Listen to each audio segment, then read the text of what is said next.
ఓం నమ శివాయ. Common man power, common man problems YouTube మార్పు ప్రోగ్రామ్కి స్వాగతం. వీడియో చూస్తున్న వాళ్ళందరికీ thank you very much. So last వీడియోలో నేను చెప్పినట్టు కేవలం గవర్నమెంట్ ఒక ఖర్చు తగ్గించాము అని చెప్పనంటే సంవత్సరానికి 1,00,00,000 మందిని లక్షాధికారులను చేయొచ్చు అని చెప్పననే దాని మీద నేను చెప్పటం జరిగింది. సో ఇది ఎక్కడి నుంచి స్టార్ట్ అవుతుంది అని చెప్పనంటే వేస్ట్ ఖర్చు ప్రతి దీనికి అనేసి ప్రతి 3 నెలలకి 6 నెలలకి అనేది అసెంబ్లీ సెషన్స్ లేదు పార్లమెంట్ సెషన్స్ ఇంకోటి అనేసి ఏవైతే పెడుతూ ఉంటారో గవర్నమెంట్ రూలింగ్లో ఉన్న పార్టీను ఆపోజిషన్ పార్టీ లేదు మిగతా పార్టీలు అందరూ కలిసి ప్రజలకు కావాల్సినవి రాష్ట్రానికి కావాల్సినవి లేకపోతే ఇంకా వేరే వేరే సమస్యల గురించి దీని గురించి అనేసి మాట్లాడుతూ ఉంటారు. అక్కడ ప్రజల సమస్యల గురించి లేదు ప్రజల అవసరాల గురించి అని చెప్పని అనేది మాట్లాడేది కేవలం 10%. మిగతా 90% ఒకళ్ళనొకళ్ళు తిట్టుకోవటం తప్పించి ఇంకేం లేదు. అది అసెంబ్లీ అయినా పార్లమెంట్ అయినా కానీ. ఎందుకోసమో అని చెప్పనంటే కొన్ని వందల కోట్లు ఈ యొక్క దీనికి అని చెప్పననేసి పార్లమెంట్ సెషన్స్కి కావచ్చు అసెంబ్లీ సెషన్స్కి కావచ్చు ఖర్చు పెట్టేటువంటి డబ్బు. దీంట్లో ప్రజలకి వచ్చేది ప్రజలకి అవసరమైనటువంటి ఇవి ఇంకోటి అనేది చాలా తక్కువ మటుకు అక్కడ జీవోలు కానీ బిల్లులు కానీ లేదు చట్టాలు కానీ ఇంకోటి కానీ అన్నీ కూడా చేయటానికి అనేసి అవకాశం ఉంది. But most of the time 90% waste of the time. వాళ్ళని వాళ్ళు తిట్టుకోవటము కొట్టుకోవటము పేపర్లు చింపి పడేయటము ఇదే జరుగుతుంది. ఏంటంటే రాజకీయ మన దేశంలో ఎన్నికలు ఉంటాయి, పార్లమెంట్ ఉంది, అసెంబ్లీ ఉంది. కానీ ఎక్కడ ఏ ఒక్క దగ్గర దేశంలో కానీ పార్లమెంట్లో కానీ అసెంబ్లీలో కానీ ప్రజాస్వామ్యం అనేది లేదు. పేదవాడికి న్యాయం జరిగే పరిస్థితి లేదు. పేదవాడికి కడుపు నిండా అన్నం తినే పరిస్థితి లేదు. మంచోళ్ళు బతికే పరిస్థితి అంతకంటే కనిపించలేదు. మోసం చేసేవాళ్ళు రాజకీయ పార్టీకి కావాల్సినటువంటి డబ్బులు ఇచ్చేవాళ్ళు కాంట్రాక్టర్లు వీళ్ళకే ఎక్కువగా ఈ అవకాశాలు ఇంకోటి అని చెప్పని అనేది కనిపిస్తున్నాయి. కానీ సో ఇక్కడ ఏ పార్టీ కూడా ప్రజలకు సేవ చేయటానికి ఇంకోటి అనేది కనిపించలేదు. ఉన్నవన్నీ కూడా కార్పొరేట్ కంపెనీలకు సంబంధించినటువంటి కార్పొరేట్ పార్టీలే. ఇది గుర్తుపెట్టుకోండి. ఎందుకోసం అంటే ఈ రాజకీయ నాయకులు వాళ్ళకి లాభం లేనిది వాళ్ళకి పనికొచ్చే పని వాళ్ళు అనుకున్న పని చేస్తారు. అంతేగాని ఏ లాభం లేకుండా వాళ్ళకి పనికిరాని పనులు అనేది ఎవ్వరూ టేకప్ చెయ్యలేరు. ప్రజలకి దీని మూలంగా వచ్చేది అంటూ ఏం లేదు. ప్రజల డబ్బులు ట్యాక్సుల రూపంలో కట్టినవి వేస్ట్ ఖర్చులు చేయటం తప్పించి అదే రకంగా గవర్నమెంట్ ఆఫీసుల్లో ఎందుకోసమో అని చెప్పనంటే గవర్నమెంట్ ఆఫీసుల్లో స్టేట్ కానీ సెంట్రల్ కానీ తీసుకున్నాము అని చెప్పనంటే ఎక్కువ మటుకు అక్కడ జాబ్స్ కాంట్రాక్ట్ బేసిస్లో ఉన్నవాళ్ళు కావచ్చు ఇంకోళ్ళు కావచ్చు అనే దాని మీద తీసుకున్నామంటే మనకి కొంత మటుకు రికమెండేషన్లు కొంత డైరెక్ట్ రిక్రూట్మెంట్ ఉంటుంది. అంటే 90% రికమెండేషన్లో రాజకీయ నాయకుడో లేకపోతే ఆ సెక్షన్ ఆఫీసరో లేకపోతే లోకల్ కౌన్సిలరో కార్పొరేటరో ఇంకోళ్ళో వాళ్ళ దగ్గర ఏవో డబ్బులు తీసుకోవటము వాళ్ళకి జాబ్ రికమెండ్ చేయటము చిన్న ఆఫీస్ బాయ్ జాబ్ దగ్గర నుంచి ఇంకొంచెం పైదాకా.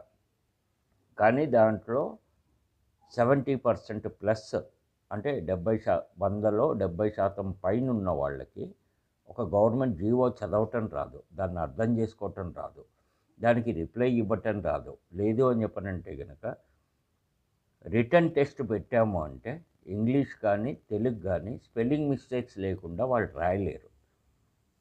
టైపిస్టులు ఎవరైతే కంప్యూటర్ ఆపరేటర్లు ఉంటారో స్పీడ్గా టైప్ చేయలేరు, తప్పులు లేకుండా టైప్ చేయలేరు. వీళ్ళు అటు రాజకీయ నాయకులేమో నిశానిగాళ్ళు పెద్దగా చదువుకొని ఉండరు, వీళ్ళకేమో అర్థం చేసుకోవటం రాదు, చదవటం రాదు, టైపింగ్ చేయటం రాదు, చేత్తో రాయటం అంతకంటే రాదు. ఇది కన్ఫామ్.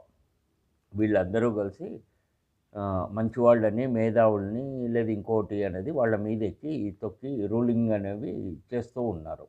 సో, ఇది మరి ప్రజలు గూడా ఏంటి అంటే, ఏ దీని మీద తీసుకున్నా గానీ వాళ్ళు పట్టించుకునే దీని మీద లేరు. ఎవడి బతుకు పోరాటం సరిపోతోంది, ఇదైతోంది. సో, దీని మీద అని చెప్పననేసి ఏదైనా గానీ గట్టిగా కొంచెం చూసుకొని ముందుకెళ్ళాల్సినటువంటి అవసరం అయితే ఉంది. అయితే ఈ రాజకీయ నాయకులు ముఖ్యంగా చెప్పాల్సింది రూ.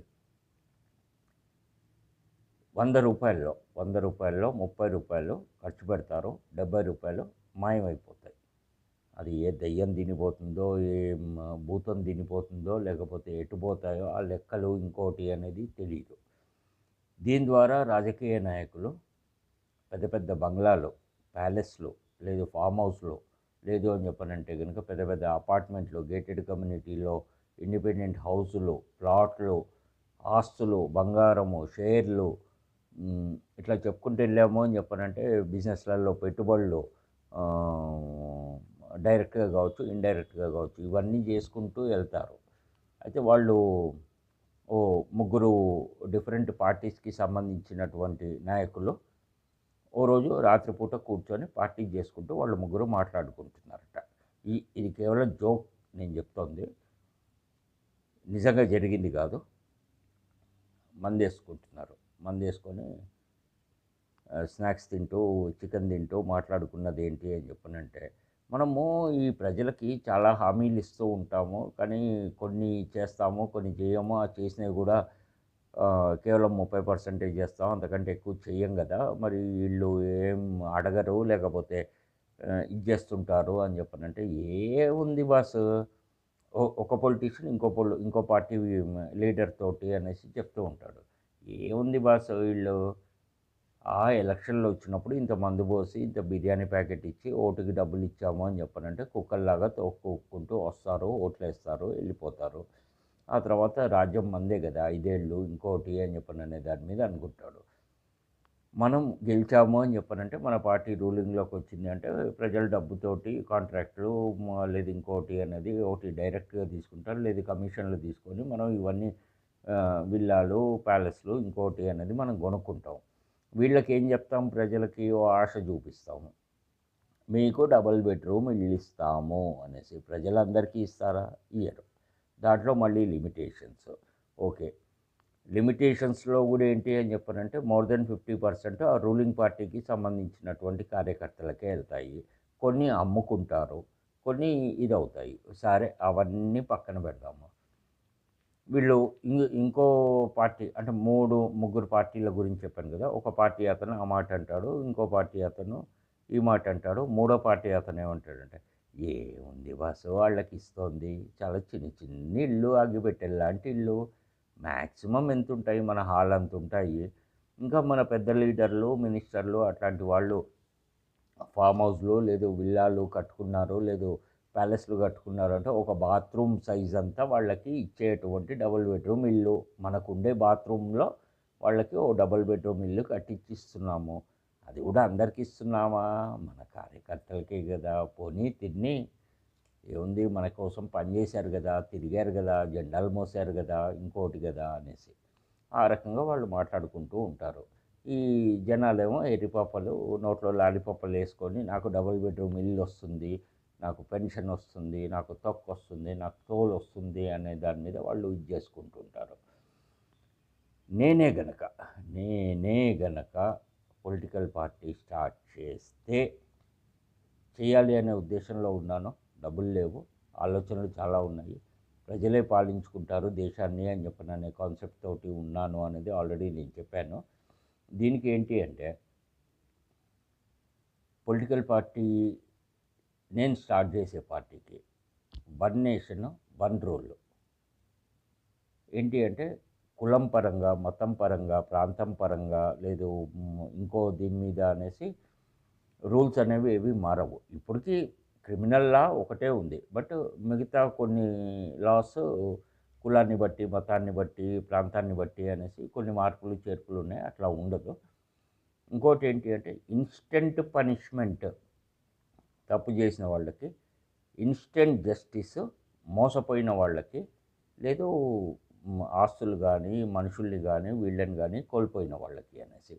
అది ఏ రకంగా అని చెప్పను అనేది నేను మీకు ఆల్రెడీ లాస్ట్ వీక్ చెప్పాను కదా. ఎస్ఎస్ఎస్ షాడో సెక్యూరిటీ సిస్టమ్ ద్వారా సిసిసి క్రైమ్ కంట్రోల్ కాప్స్ ఎవరైతే ఉంటారో వాళ్ళ ద్వారా ఇన్ఫర్మేషన్ అంతా కూడా కలెక్ట్ చేసుకొని ఇది చేసాము అని చెప్పనంటే ఈ ఇన్స్టెంట్ జస్టిస్, ఇన్స్టెంట్ పనిష్మెంట్ ఇవ్వటానికి అని చెప్పననేసి అవకాశాలు ఎక్కువగా ఉన్నాయి.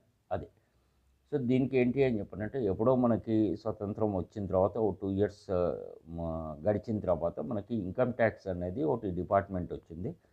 ప్రజలందరూ సేల్స్ ట్యాక్స్ సంపాదించుకున్నారంటే ఇన్కమ్ ట్యాక్స్, సర్వీస్ ట్యాక్స్, ఈ ట్యాక్సేషన్ సిస్టమ్ అంతా కూడా దానికి వచ్చింది.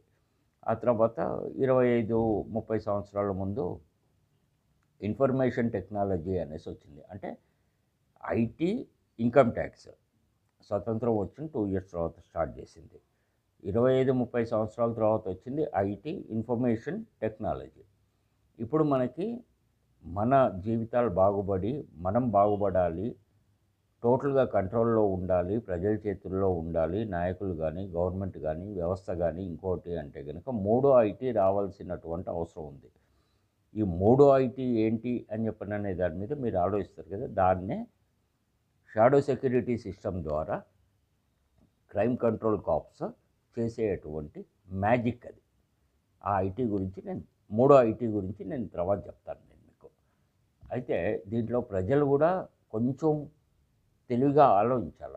ఏదో ఎలక్షన్ టైంలోనో లేకపోతే లోకల్ బాడీ ఎలక్షన్స్ కావచ్చు, అసెంబ్లీకి కావచ్చు, పార్లమెంట్కి కావచ్చు, ఇది అని చెప్పననే దాని మీద ఏదో రాజకీయ నాయకుడు మందు పోయించాడు, బిర్యానీ తినిచ్చాడు, నాకు 1000 రూపాయలు డబ్బులు ఇచ్చాడంటే 1000 రూపాయలు జేబులో పెట్టుకొని రాత్రంతా మందు, సోడాను లేదు కూల్ డ్రింకు, మంచినీళ్ళు ఏం కలుపుకోకుండా తాగేసి తాగి పొద్దున్నే లేచి వాడు అనుకుంటాడు నా దీనికి అనేసి ఈ ఎమ్మెల్యే గనక గెలిచాడు, మంత్రి అయ్యాడు అంటే గనక నేను ఆఫీసర్ అయిపోతాను అని చెప్పని అనేసి అనుకుంటాడు. అంటే ఇంటెలిజెన్స్ డిపార్ట్మెంట్లో సెంట్రల్ గవర్నమెంట్ది అదో డిపార్ట్మెంట్. సో రాత్రంతా తాగినంత మాత్రాన పొద్దున్నే లేచి నువ్వు ఆఫీసర్ అయిపోవురా ఎర్రి పుష్పం. గుర్తుపెట్టుకో, నిన్నెంత మటుకు వాడుకోవాలో అంత మటుకే వాడుకుంటారు రాజకీయ నాయకులు కానీ పార్టీలు కానీ ఇంకోళ్ళు కానీ. సో కాబట్టి ఇవన్నీ కూడా ఎవరికి వాళ్ళు ఆలోచించుకొని ముందుకెళ్ళాలి. ఆలోచించుకోకుండా తొందరలో నిర్ణయాలు ఏమన్నా తీసుకున్నారు అంటే నష్టపోయేది ప్రజలే. అది లేకుండా చూసుకోండి. నేను పార్టీ స్టార్ట్ చేయాలి అనే దాని మీద ఉన్నాను. అది ఎంత మటుకు ఏంటి అనేది చూద్దాము. ఫైనాన్షియల్ సపోర్ట్ కొంత కావాలి.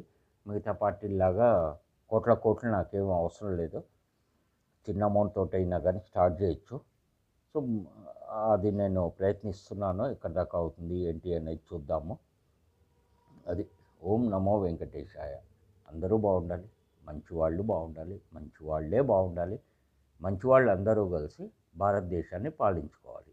ఎట్టి పరిస్థితులలో రాజకీయ నాయకులు, రాజకీయ పార్టీల ప్రమేయం అనేది ప్రజల దగ్గర ఉండకూడదు. దీనికోసము అని చెప్పనన్నది లోకల్ పబ్లిక్ గవర్నెన్స్ అని చెప్పననేది ఓ స్కీమ్ ద్వారా ఇదంతా జరగాలి అనేది నా ఒక ఆలోచన. అది. Thank you.